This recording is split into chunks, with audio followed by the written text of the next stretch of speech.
फाड़ देंगे हम उसे फाड़ देंगे हमरा जो मारे रहते चढ़ा। जो आंखें उठाई गौ माता की ओर शमशाने बना दे यहाँ। जो आंखें उठाई गौ माता की ओर शमशाने बना दे यहाँ। এই ভিডিওটা দেখার পর আমি জাস্ট ভাবছি একটা মানুষ কতটা নিম্ন মানসিকতার হলে এসব কাজ করতে পারে, কতটা পরিবার রাক্ষস হলে এসব কাজ করতে পারে। মানে গরুটাকে মারছে একটা অবলা জন্তু, নিষ্পাপ, তার সে জানেই না তাকে কেন মারছে। তাকে মারা হচ্ছে কারণ সে একটা ধর্মকে অপছন্দ করে, আর ওই ধর্মের লোকেরা হিন্দু তারা গোমাতাকে মাতা বলে সম্মান দেয়। তো তাদেরকে আঘাত করার জন্য, তাদের আস্তে আঘাত করার জন্য কি করছিস না, একটা অবলা নিষ্পাপ গরুকে এরকম ভাবে মারছিস।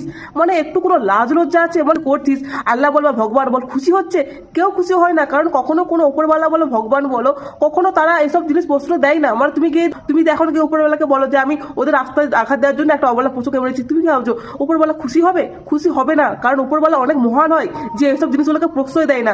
মানে কতটা রাক্ষস হলে এইসব কাজগুলো করে। আর তোকে একটা কথা বলে রাখছি শোন, পাপ কখনো বাপকেও ছাড়ে না। কর্মটা করলি, এই কর্মের ফল কিন্তু তোকে পেতেই হবে, আজ নাই পরশু তোকে কর্মের ফল পেতেই হবে। আর এটাই তো আমাদের ইন্ডিয়ায় হয়ে থাকে।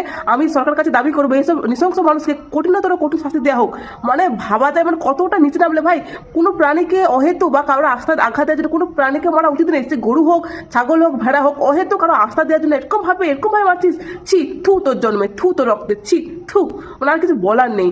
মানে মানুষ আর কতটা নিচে নামবে ভাই। একটা গরু ছিল ভাই, মানে তোর রাগ প্রকাশ করার জন্য একটা বেঁধে একটা অবলা জন্তুকে মারলি। ছি ছি ছি ছি তোর জন্মে। আর তুই যে মায়ের গর্ভ থেকে তোর জন্মেছিস, ওই গর্ভে আর তোর মুখে আমি থু দিলাম।